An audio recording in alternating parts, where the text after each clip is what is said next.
casa para que eu pudesse vir aqui nesse dia que para mim é tão notável, né? Hoje, 16 de julho, dia do nascimento aí de Clara de Assis, que dá nome à casa. E olha, é um espírito notável mesmo, a gente tem que sempre buscar aprender com Clara. E estou aqui, né? Fico feliz mais uma vez estar aqui. Eu tenho um canal com 70 × 7 Espiritualidade.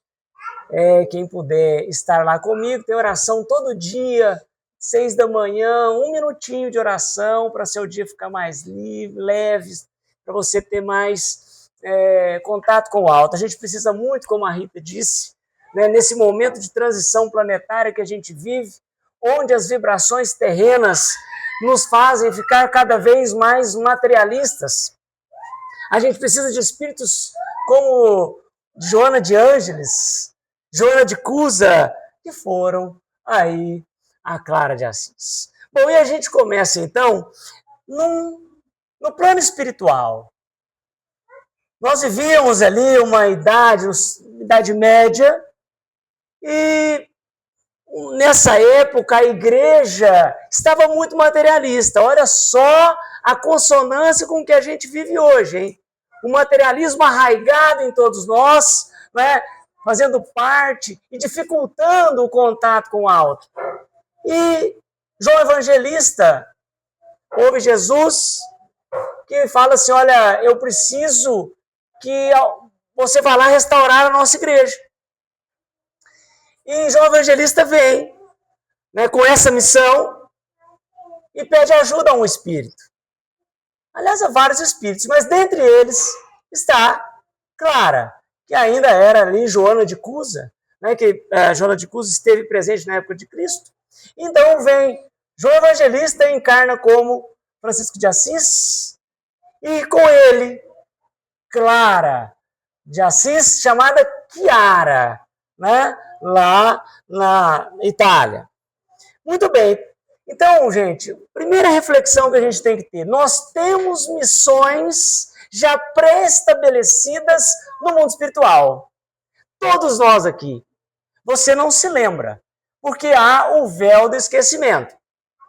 Mas você, em alguns momentos da sua vida, sente afinidade, sente alguma afeição diferente por algo, como me parece os fundadores dessa casa, que sentiram a necessidade de fundar uma casa espírita, para trabalhar conforme eles criam e acreditam. Então, a gente tem isso, né? Quantos de nós, em algum momento de nossas vidas, não sentiu a presença do alto? Às vezes, a sua vida estava indo num caminho, de repente acontece algo na sua vida que pode ser bom ou ruim, mas que muda radicalmente o caminho que você trilhava. Isso é o alto, isso são os desígnios divinos e a sua conversa no plano espiritual, a sua missão. Portanto, nós devemos ficar atentos com esses chamados pequenos que a gente tem. Como vocês sabem, estava falando para elas, eu faço psicologia. Estou me formando, sou da área jurídica, agora, depois de alguns anos, resolvi fazer faculdade. Me formo ano que vem. Eu entrei aqui e me deparo com um departamento, minha professora de psicologia, hein, Clay? Agora que estou te vendo. Um departamento de psicologia, olha, são chamados. É isso que eu chamo de chamados, que mudam ali o curso da história da gente.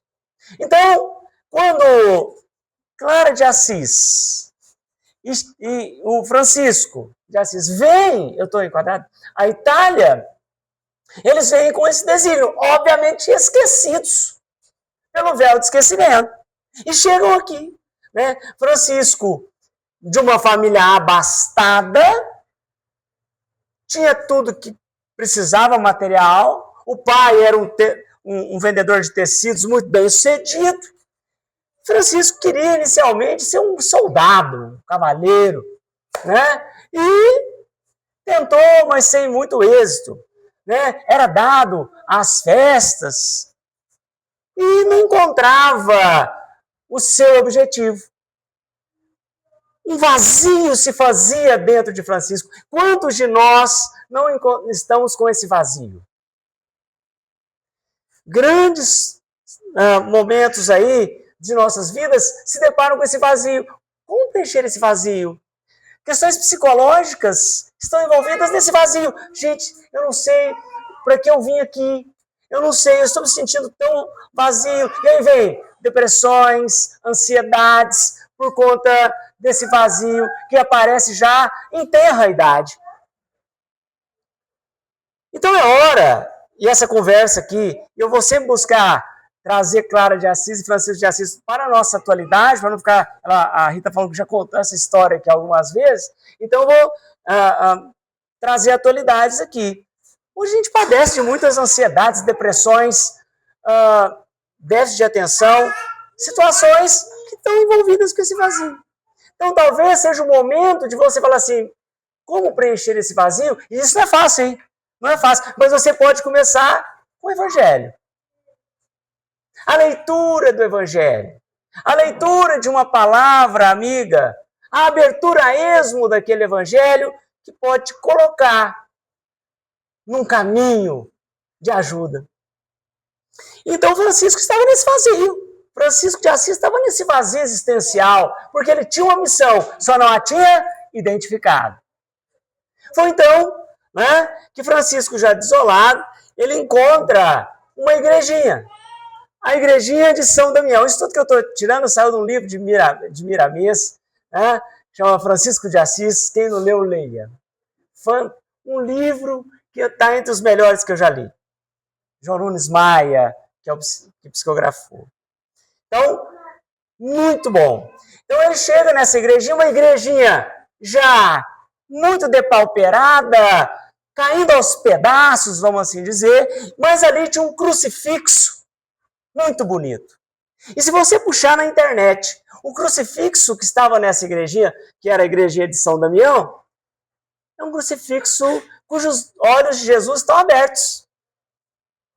Muitas vezes, quando há rosto no crucifixo, os olhos estão fechados. E ali, os olhos estão abertos. E Francisco, então, muito desolado com a sua situação, com esse vazio existencial, faz uma oração, Faz uma oração a Jesus, que eu colei aqui, porque não ia decorar, mas eu coloquei aqui para que você possa refletir comigo. Ó glorioso Deus Altíssimo, iluminai as trevas do meu coração. Pessoal, a gente sabe que o psicológico está na mente, mas não necessariamente a mente é o cérebro. Tanto é que quando você fala alguma coisa, que alguém te acusa de alguma coisa, você fala, você aponta para o seu coração. Se eu falar assim, você está feliz, você está triste, onde dói? Dói aqui ou aqui? Aqui. Porque ali é o cerne do nosso espírito. Não é apenas uma bomba que bombeia sangue. Ali está o cerne. Então ele diz, olha, iluminai as trevas do meu coração. O coração estava esvaziado e escuro. Imagine você, com esse vazio que está em você, olhando para Jesus nos olhos dele, porque os olhos estavam abertos, e num átimo de desespero, dizendo assim, iluminai essa escuridão que está em mim. Imagina isso. As orações de Santa Clara são orações assim, de coração, de Francisco de Assis, são assim, assemelham-se às orações da mãe. Segundo Francisco Cândido Xavier, arrebentam as portas do céu. Uma mãe que ora arrebenta as portas do céu. E por que a mãe que ora arrebenta as portas do céu? Porque ela faz de toda a sua alma, ela faz de todo o seu coração. E você tem orado assim? Ou você tem apenas feito uma decoreba? Aquela oração que você faz ali, mas pensando no que vai cozinhar para o almoço. Ou que está atrasada para o trabalho. Como você tem orado? Talvez, mais do que palavras bonitas, a oração seja a de coração. Como Francisco está fazendo aqui. Experimenta orar de coração. Parece banal e óbvio que eu estou falando aqui, mas experimenta. A gente muitos de nós deixam para orar quando vai dormir, né? E aí começa lá, Senhor. Acabou, né? A oração só fica no Senhor, né? Porque você dorme, porque hoje, cada dia que passa, nós estamos dormindo mais tarde. Amém, já foi. Cumpri mais a última obrigação do dia. Quer dizer, não é de coração, é por obrigação. Então, vamos a partir de hoje tentar orar, mesmo que seja rapidinho, mas de coração. Senhor, eu estou cansado. Obrigado por tudo. Amém. Mas de coração. Tá? Concedei-me uma fé verdadeira, uma esperança firme e um amor perfeito. O que você está falando aí? É o Francisco de Assis olhando para Jesus crucifixo, numa igrejinha toda depauperada e dizendo, olha, me dá uma fé, me dá algo para me agarrar. Dai-me, Senhor, o reto sentir e conhecer, a fim de que possa cumprir o sagrado encargo que verdade acabais de dar-me. Amém. E ele então reza com todo fervor. Existe um filme, tá, gente, que mostra isso bem. Vocês já devem ter assistido. E aí, Jesus fala com ele. Francisco, reconstrua a minha igreja. Francisco, reconstrua a minha igreja. Francisco ouve aquilo e aquele vazio parece que começa a arrefecer, começa a diminuir. E ele disse, olha, essa é a minha missão, este é o caminho que eu devo seguir. Num primeiro momento, Francisco entende que é para reconstruir aquela igreja. Aquela igreja. Mas depois ele vai perceber que não, ele tem que mudar aquela igreja materialista que se fazia naquele momento. Como é que era isso? Uma igreja que tinha mais terras, mais propriedades do que os próprios nobres. Que estava preocupada com o dinheiro. Então, Jesus queria reformar isso. Foi por isso que Francisco vem pregar a pobreza e a humildade. E Clara nasce também numa família abastada. E ela está no ventre da mãe, a mãe preocupada ali com o nascimento. E a mãe ora. Era uma família muito católica, à época, ali em Assis, o catolicismo imperava, né? E muito católica. A mãe fazendo oração, olha aí. A mãe fazendo oração, que arrebenta as portas do céu, dizendo que eu tenha uma boa hora, Senhor. Que essa criança possa nos ajudar. E então, ela recebe a mensagem de que aquela criança será a luz para o mundo. E tanto é que nós estamos falando de Clara em 2025. Hoje ela teria 831 anos. 831 anos. E estamos falando dela. E Clara vem com esse fervor da mãe pelas orações e vem sobre o véu de esquecimento com essa mesma missão de Francisco, restaurar a igreja, ou seja, tirar da igreja aquela pecha materialista e mostrar que nosso Senhor Jesus Cristo havia vindo numa manjedoura pobre. Aquele que era o Filho do Homem vem pobre, nasce no estábulo, numa manjedoura. Gente, quão importante é isso hoje, né? Quão importante é essa reflexão que a gente tem que ter hoje. Porque hoje existem verdadeiros palácios em forma de casa aí. Às vezes eu vou em alguns condomínios que eu falo assim, pai amado, o que é isso? Casas lindas, maravilhosas. E que denotam ali a questão do dinheiro. Espero eu que essas casas estejam também com a questão transcendente, com a questão de ligação com o alto, tal qual elas se apresentam na matéria física. Senão que nós saibamos que chegue até essas casas essa luz de Santa Clara. Santa Clara, então, ilumina para nós. Ela traz uma janela, junto com Francisco, de que a que vale nesta terra é a pobreza, a humildade e a caridade. Todos adjetivos muito esquecidos, porque estamos numa vibração baixa, humilde, caridoso, pobre. Não é? Certa feita eu vi numa rede social a mãe dizendo para o menino assim, nós estamos pobres, nós estamos pobres. Não sei se vocês viram isso, me começa a chorar, sou pobre. Porque a pobreza, hoje em dia, denota um fracasso. Né?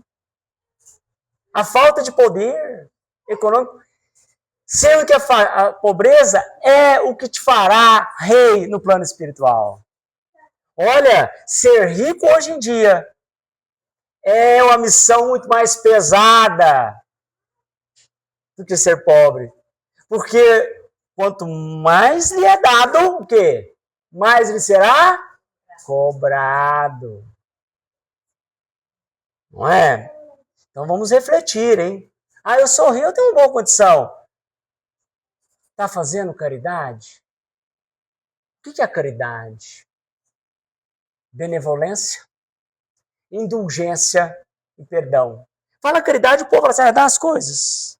Ah, eu sou rico, eu dou lá tantos R$1.000. Nem sei para onde é. Não. É isso, mas não é só, né? Isso é um item. Agora, estou com frio. Nossa, tem um irmão que está necessitado ali. Eu tenho outras roupas na minha casa, mas tá frio hoje. Pô, mas o irmão tá sem camisa? Tá aqui, ó. Não vou pensar duas vezes. Não é pegar algo velho, juntar numa mala e entregar. E não saber nem para quem vai. O bom, se fazer caridade, é você estar presente naquele momento. Eu gosto, sabe, de trazer as pessoas, que o importante é você olhar no olho de alguém. Não é o que você dá, mas é o bom dia que você dá. Quantos de nós não passa por aqueles indigentes, irmãos descamisados, e sequer os vê? Sendo que não precisa você dar dinheiro. Fala, bom dia, irmão, qual o seu nome? Eu passei a fazer isso, pessoal. As pessoas se assustam. Bom dia. Qual é o seu nome?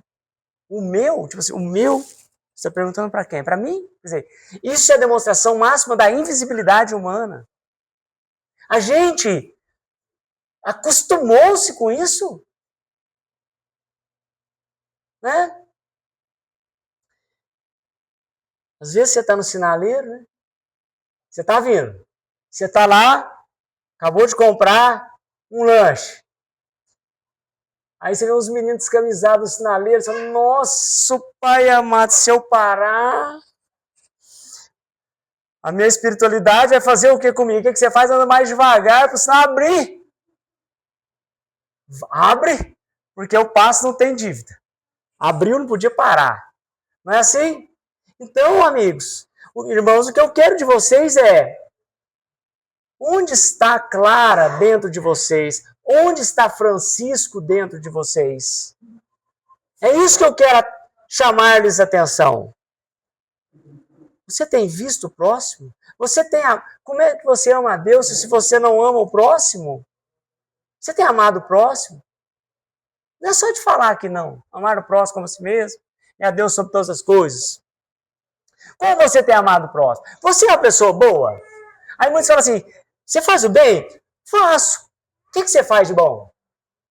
Eu não faço mal para ninguém. Peraí.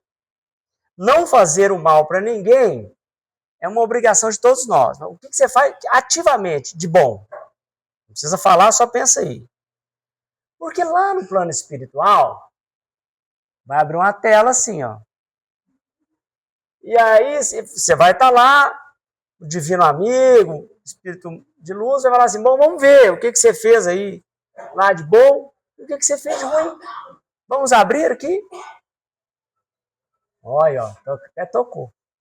Vai ter mais coisa boa ou mais coisa ruim? Vai ter mais orgulho, vaidade, inveja, falta de perdão? Ou vai ter mais caridade, indulgência e perdão lá? Nossa, vai ficar complicado, vou ter pouca coisa boa. Opa, tá na hora de fazer. Francisco começou mais pra frente. E ele viveu 45 anos, hein? Quantos de nós já ultrapassou?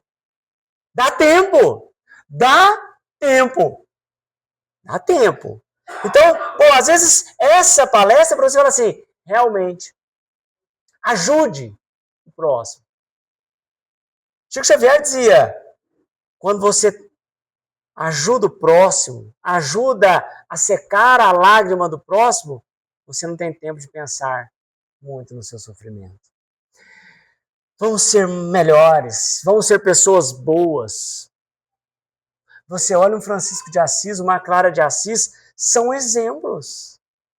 Clara fala isso do princípio do espelho. Conhece o princípio do espelho? O espelho é Jesus. Você tem que chegar o momento da sua evolução, que você vai olhar no espelho e você não vai se ver. Você vai ver Jesus. Você vai refletir Jesus. Vai. Difícil essa tarefa, não é? Mas, nada é por acaso. Se você está aqui hoje, ouvindo essa conversa, é porque você já está apto a começar. Agora você já sabe qual é o seu objetivo. Você vai olhar no espelho e tem que ver Jesus. Quanto de Jesus você vê no seu espelho? Aquele que você pode olhar o início do espelho, o meio do espelho e o fim do espelho. O início do espelho. Humildade, pobreza. Nasceu no meio de animais, no estábulo. Pobre. E nem por isso ele ficou acanhado, acabrunhado, complexado. Não. Mas ele é o filho de Deus, hein? Por que ele não veio melhor, não veio rico? É o que eu falei para você. A riqueza, ela é um fardo muito mais pesado do que a pobreza. Então, eu sou rico e não tenho salvação? Tem. Só que você tem mais condição. Condição de ajudar. E você tem que lutar contra um negócio chamado vaidade. Porque quando você começar a ajudar os seus amigos ricos, vão começar a falar de você. E vão começar a usar esses vícios, né, que Kardec nos dizia que são os corrosivos da alma.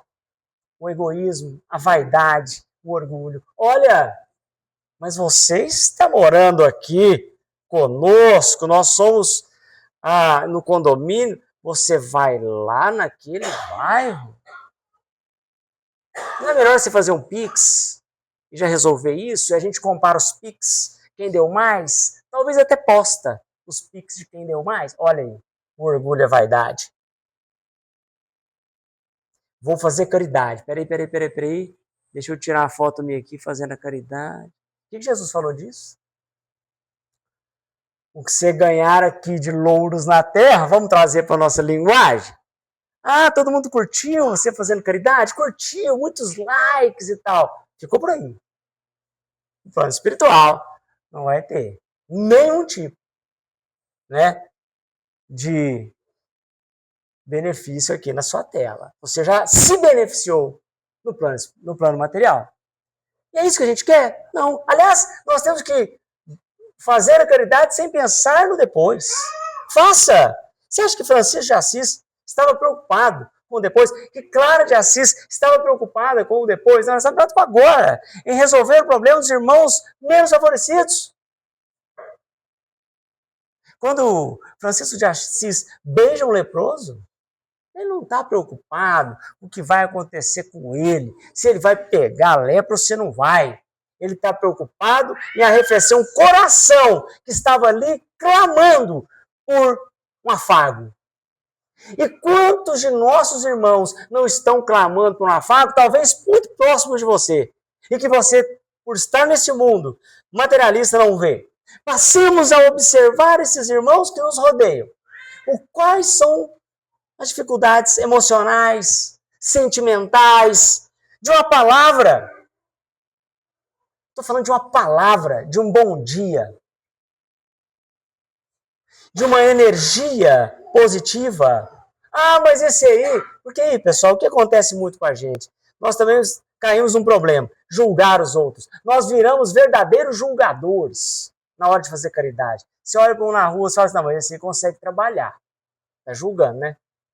Eu vou dar para um outro ali, que na minha concepção, ele é mais necessitado. A gente faz julgamentos. E talvez aquele que apareceu para você, e que foi aquele que você achou que pudesse trabalhar, era aquele que você precisava ajudar. Então, não julgueis para não serdes julgados. E hoje a gente julga muito. No mundo de redes sociais, o que a gente mais faz é julgar. Nossa, tem gente que olha até o fundo da foto para ver onde a pessoa está. E aí você julga e depois acha ruim de ser julgado. Aí vem os filtros. Ah, eu vou colocar um filtro. Ah, porque a pessoa vai achar assim de mim. Não poste a sua felicidade. Já pensou nisso? Muitos casais que ficam postando direto na rede social, você pode ver que depois separa. Porque ficam postando um negócio que é irreal para ser julgado pelas pessoas erradamente. Não dê isso, tá? Então, quando Clara olha para o espelho e fala, olha, eu preciso ver Jesus, pobreza no primeiro momento, ali no primeiro momento do espelho. Então, nós temos que nos dar a isso. Nos dar às pessoas mais necessitadas, nos doar. Vem cá fazer a sopa aqui, gente. Vem cá ajudar. Sabe? Tem um monte. Aqui é uma casa, está precisando de um monte de amparo, de auxílio. Doa um pouco. Doa um pouco. Porque a gente pede muito. Pede muito. O que Francisco e Clara também nos mostra? Clara, chega um momento que ela fala, não dá para eu viver com essa família aqui abastada. O meu negócio, eu ouvi falar de um rapaz que também é abastado e que largou tudo pela pobreza e que largou tudo por Jesus. Eu quero, olha só, ela se lembrando, mesmo que vagamente, do plano espiritual, dizendo, olha, é isso que eu quero para mim. Ou seja, os espíritos estão se comunicando. A gente sabe que essa comunicação se dá até por sonhos no plano espiritual. E ela então, naquela ânsia de sair dali, procura Frei Guido, que é um padre ali que tem um contato de Francisco de Assis. Ele chega junto com Clara, fazem ali uma conversa e o Frei consegue uma missa. E no dia de Domingo de Ramos, entrega para Clara um ramo. Clara chora muito porque é o momento que é tocada pelaquela lembrança lá do plano espiritual que eu comecei a falar com vocês. Olha, vocês têm que reformar a minha igreja. Era tocada então da descoberta dessa missão. Vê naquele momento a senha para poder sair de casa. Porque ali, na casa dela, era muito conservador. O pai, obviamente, não ia querer que ela fosse juntar aos franciscanos. E ela, então, foge. Foge por uma porta pesadíssima. Gente, uma porta pesadíssima. Uma porta que era para, naquele momento, naquela época, para escapar de alguma coisa. Tinha pedras, ela abre ferrolhos pesadíssimos. E abre aquela porta numa ajuda espiritual, não tem outra saída. E ela então sai dali e entrega-se à pobreza, descobriu sua missão. Me vem agora, Paulo de Tarso. Quando também deixa de ser Saulo e é tocado por Jesus na sua missão, às portas de Damasco, vê Jesus, que já era desencarnado, né? Cai cego. E cego pergunta, o que queres? Jesus fala, siga a porta de Damasco. Não falou o que é. Mas ele encontra a sua missão, assim como Clara encontrou a sua missão junto a Francisco. Onde está a sua missão, irmão, irmã? Cadê a tua missão? Onde está? Onde está? Talvez esse vazio no teu coração seja a ânsia por encontrar essa conversa que você teve no plano espiritual. E nada mais interessante do que estar aqui conosco. Estar aqui conosco, porque se você não acha por si só alguma centelha vai aparecer para você. O Francisco, toda vez que tinha alguma dúvida, abria o Evangelho. E Francisco, então, vai reconstruir aquela igreja. Clara foge e vai encontrar com Francisco. Ali ele vai cortar os cabelos de Clara. Aí ela se torna parte da igreja. E aí, como ali o poder eclesiástico era... Uma vez no poder eclesiástico, não tinha mais essa ação sobre a família dela não poderia mais fazer nada. Clara vai ser a primeira mulher da ordem franciscana. E aí ela funda a Ordem das Clarissas. Que será, olha só, não há coincidências, na igrejinha de São Damião, que Francisco construíra. E olha, que nada é fácil, nem para eles. Eles começaram a bater ideologicamente numa igreja que ostentava patrimônio. E eles vinham numa corrente antagônica, dizendo, olha, aqui para nós não é patrimônio. O que Francisco fez no meio da rua, quando seu pai aparece lá, ele se despe, tira toda a roupa e entrega para o pai, dizendo, olha, agora eu não faço mais parte da família, eu faço parte da minha igreja, assim como Clara. Olha só, gente. 2 espíritos missionários. E aí, Clara começa a desenvolver-se ali nessa igreja, nas Irmãs Clarissas. A primeira, ela foi a primeira, quem foi a segunda? Santa Inês. Inês, né? Inês, a irmã dela. A irmã dela também abandona aquela vida de abastada e vai também trilhar o caminho de Francisco. Não é fácil, hein? Não é fácil. Jesus dizia, vem a mim, dispa-se e siga-me. Eu gosto de fazer de contar esse caso e ver o que vocês fariam. Jesus, vocês sabem, estava no oceano, num barquinho, e andou sobre as águas. Aí, o apóstolo falou, olha, eu queria também. O que Jesus falou? Então vem, pode vir. Eu te pergunto, você está lá no oceano, 8.000 metros de profundidade. Se Jesus estiver no barquinho e falar assim, pode vir, vem, pode andar sobre as águas aqui. Vem cá comigo, você vai dar uns 10 passos. Não precisa responder, não. Pensa com você iria? Ou se você não sabe nadar? Nada é por acaso. Né? Aí, ó. Talvez, hein? Ele iria. Mas o que eu quero trazer para você é, quando Jesus fala, dispa-se, não é simples. Despirmos-nos dos nossos patrimônios. Não é simples. Como é que eu vou abrir mão de tudo? Como eles fizeram? Imagine você largar tudo. Casa, carro, Pix, conta. Larga tudo. E vai cuidar dos pobres. Estamos muito amarrados nesse patrimônio, não estamos não? Pois eu vou te falar uma coisa. Quando você desencarna, acontece isso ou não acontece? Você não leva nada. Não leva um penduricado, nada. Vai tudo ficar. Você vai, como o Divaldo disse, nu. Vai embora. Você está preparado para isso? Ou você vai ser aquele espírito que vai ficar aqui agarrado no carro seu, nas fazendas?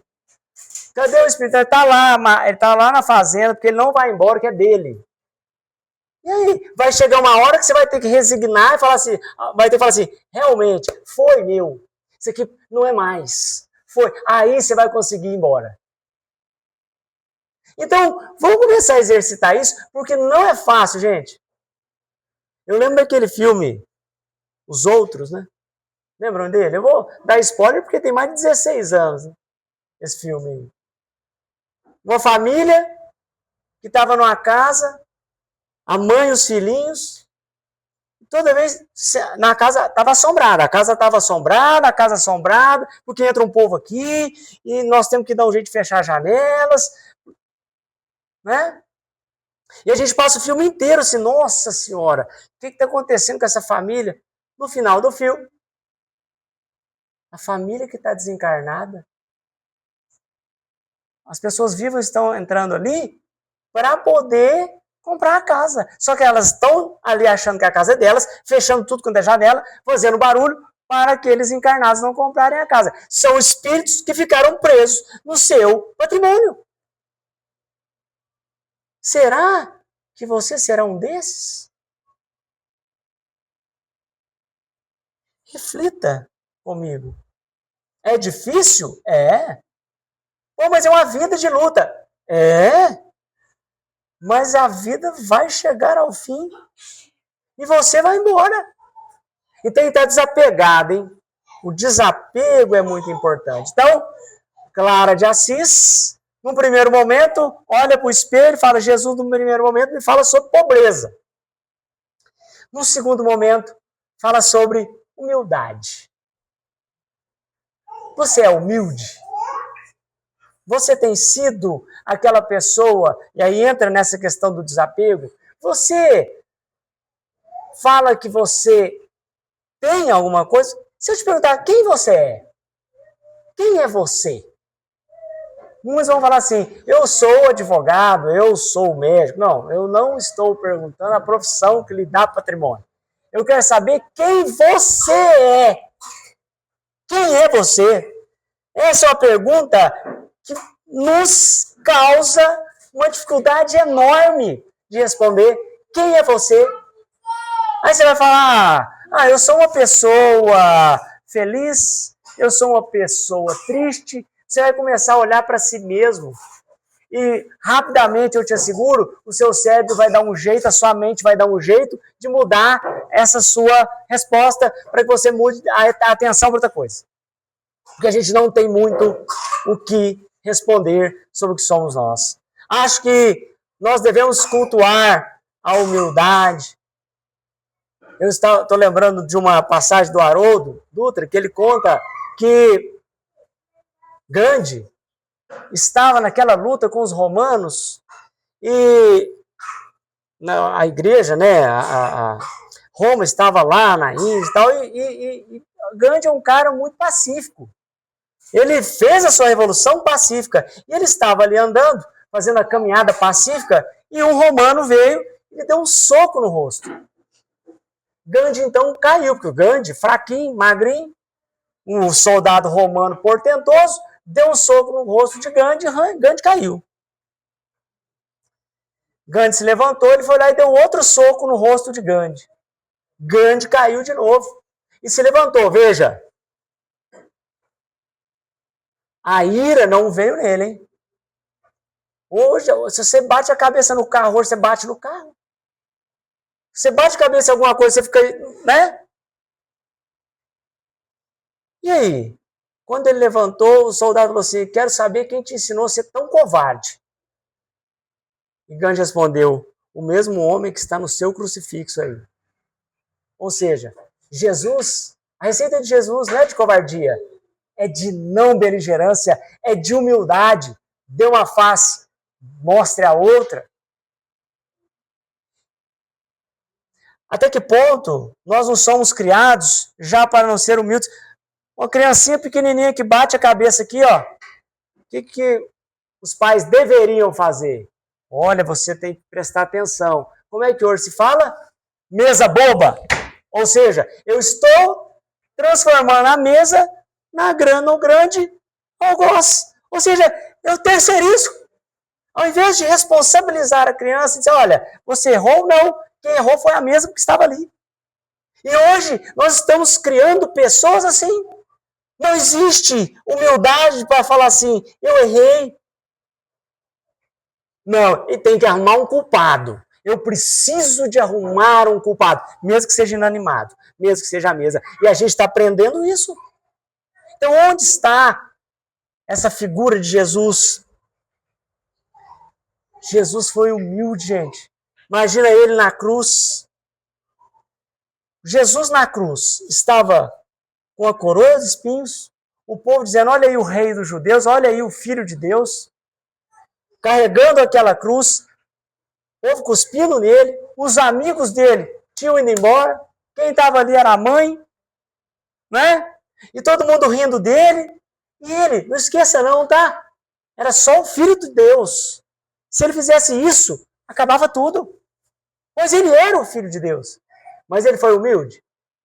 Não, eu tenho que passar por isso. Deixa estar. Deixa acontecer. Mas se ele fosse orgulhoso e vaidoso, ele dizia, chega, parou. Aqui eu comando, vou matar todo mundo. E vamos trazer para a nossa vida? Quantos de nós não tem que ouvir uns sapos de vez em quando? Engolir uns sapos de vez em quando no trabalho? Não é? Por dia, às vezes. Para se manter, né? Ah, mas eu vou acontecer, vai vir, eu vou pedir demissão, eu vou causar. Sabe? Você tem que começar a olhar para si mesmo e às vezes engolir alguns sapos. Porque Jesus nos deixou esse exemplo. Ele foi humilde. E olhando para esse espelho, Jesus, Joana, que é Clara veio depois como Joana de Ângeles, Clara fala que no fim nós temos que perdoar.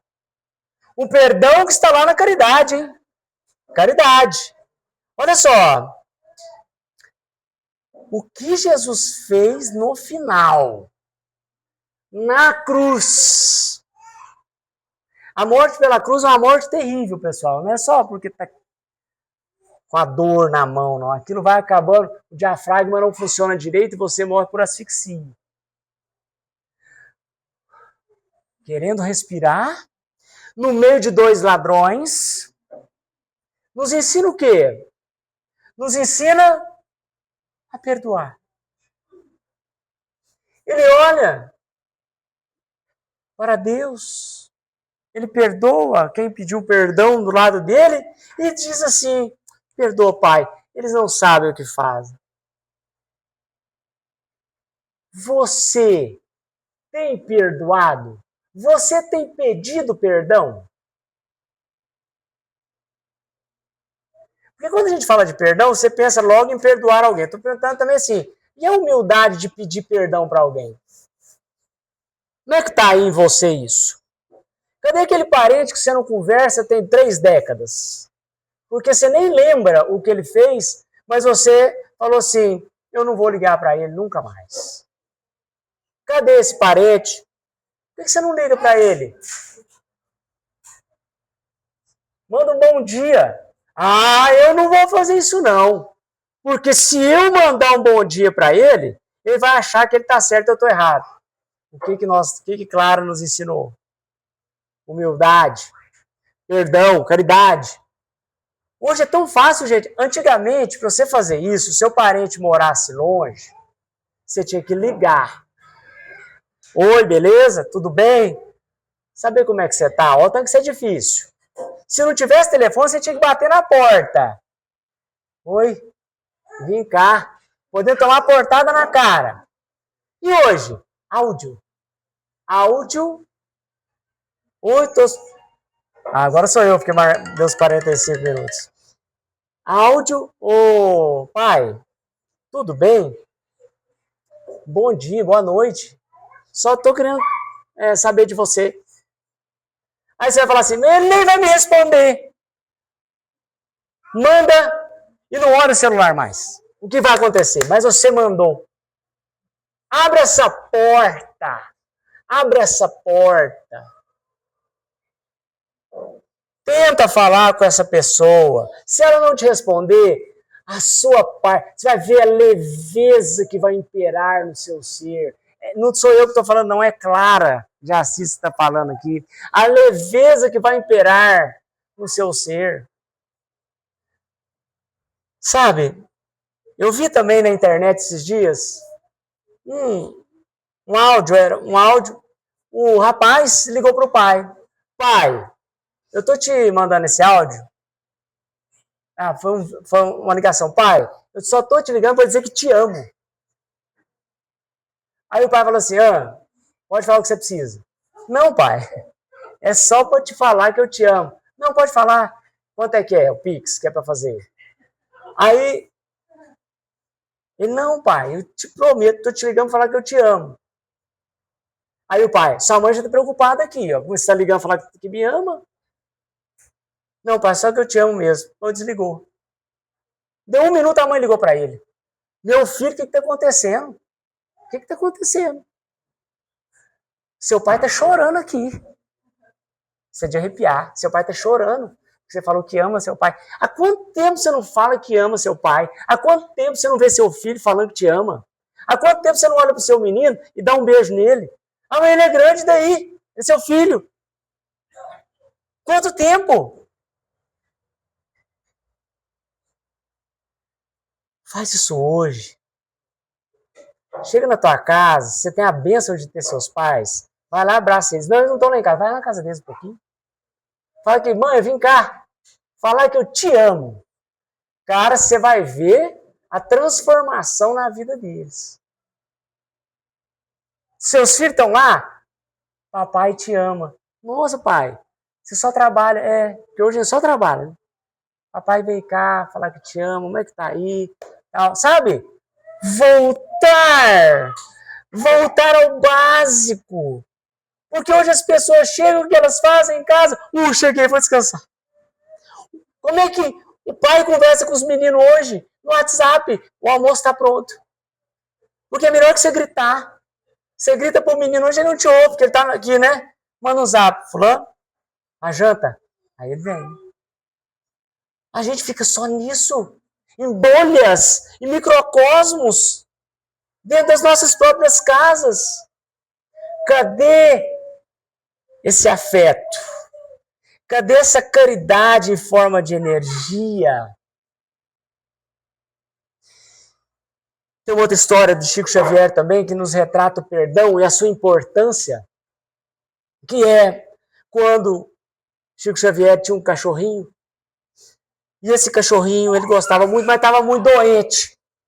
E Chico Xavier trabalhava muito, até altas horas, de madrugada, e alguém lá na casa dele foi lá e falou, esse cachorro está dando trabalho pro Chico, Chico chega 4 horas da manhã aqui, tem que cuidar desse cachorro está doente, vou resolver.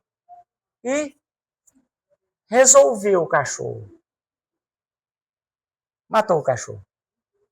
Quando Chico Xavier voltou, que ele viu que o cachorro tinha morrido, a pessoa falou, olha, eu matei para resolver. Chico Xavier ficou muito magoado. Ficou muito triste com aquilo. E aquilo, gente, Chico Xavier foi no... Chico Xavier, hein? Falando um ícone. Ficou tão magoado com aquilo, o coração dele começou a ficar tão trevoso, que começou a dar problema até para ele receber espiritualidade. O Emmanuel, que é o orientador dele, virou para você, Chico, para. O que está acontecendo aqui no seu coração que está dificultando até você receber a espiritualidade? Véio? Você vai resolver isso, Chico. Tem que resolver essa mágoa aí. Você viu que mágoa faz mal, hein? Mágoas. Vamos resolver isso aí. E aí? Ele fala, mas como? Eu estou chateado, matou meu cachorro que eu mais gostava. Imagina você se alguém matar seu bichinho. O Emmanuel falou para ele assim, ó, você vai descobrir, era uma mulher, você vai descobrir o que essa pessoa mais gosta e vai comprar e dar de presente. Até o Chico Xavier falou assim, o quê? Matou o meu cachorro. Eu estou magoado e eu tenho que dar um presente. E ele falou assim, e é bom. Não é qualquer coisa não. E aí, Chico ficou assim, né? Ele falou assim, olha, a receita não é minha, a receita é de Jesus. Porque Jesus falou isso. Bateu no rosto, oferece o outro, não é isso? E aí, gente, ele foi lá e comprou uma máquina de costura. Você sabe que Chico Xavier não ganhava bem, né? Não ganhava. Nossa, crediário. Comprou uma máquina de costura, que era o que a mulher mais queria, e deu a máquina de costura para essa mulher. Quando ele deu a máquina de costura e ele deu com uma boa intenção, saiu dessa mulher uma energia, uma luminosidade que tirou aquela trevosidade do coração de Chico Xavier e ele passou a viver bem. Isso chama perdão. É isso que eu estou conclamando a todos que estão aqui. Peça o perdão para alguém ou dê o perdão a alguém. Ah, mas ele está errado. Perdoa. O que Jesus falou? Tem que perdoar 70 vezes, 7 vezes cada ofensa. Você já fez a conta 490, mas é cada vez. Você está exercitando isso aí em você? Porque se eu te contar, se você não exercitar isso aí, você vai voltar aqui. Tem uns aí que falam, é a última que eu estou aqui. Não, deixa eu te falar. Então, você já está aparecendo Jesus no seu espelho? Você tem que olhar lá e aparecer Jesus, hein? Então, resumo para mim. Para eu olhar lá, hein? E parecer Jesus, o meu nem reflexo tem. Pobreza, humildade e caridade. Vamos começar a fazer isso hoje? Muito obrigado. Foi uma honra estar aqui com vocês. Valeu, obrigado. Deus os abençoe. Obrigada, Marcos. Obrigado a você. Gente, a história de Clara de Assis na nossa casa é fantástica. Eu trabalhei com uma mentora durante 27 anos. O nome dela é Helena. E quando ela partiu para outro planeta, ela veio, desligou-se de mim. Ela não ia trabalhar mais comigo, porque ela estava sendo convidada pela espiritualidade para fazer parte da colônia de Francisco de Assis numa outra dimensão. Quando nós viemos fazer essa casa há um ano, quantos meses? Fevereiro, março, janeiro, né? E nós estávamos escolhendo um nome para a casa. A casa antiga era esqueci o nome da casa. Eu estou esquecendo, não estou com Alzheimer. Aí, um dos membros do grupo disse assim, por que não Clara de Assis? Clara de Assis? Clara de Assis. Aí ficou Clara de Assis. E a nossa colônia, que nós trabalhamos nessa casa, todos os mentores que vêm a essa casa são mentores de Francisco. Lindo. Eu só quis falar isso porque você falou tanto. Não ouvi o final. Você falou todos os mentores que venham a esta casa, Aristeu, Mônica, Mateus, Pedro, Lau, Josué, quantos já? Não esqueci de ninguém não, né? Doutor Léo, doutor Ibará, são todos mentores que trabalham na colônia de Francisco de Assis.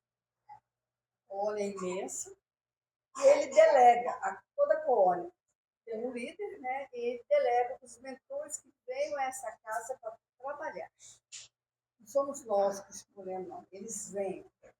E pode ter outros mensageiros para também trabalhar nessa casa. Mas quem é o líder é e ele é o meu grande líder. Desde criança, todo bonequinho que eu tinha chamava Chiquinho, meu marido chama Francisco. Então, assim, eu tenho uma paixão enorme por Francisco de Assis.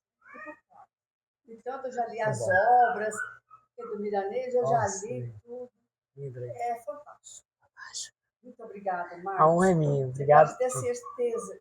Eu acredito que todos devem ter migrado a sua mensagem, mas pode ter certeza que a Rita amou. Obrigado. Realmente. Francisco de Assis. Obrigado.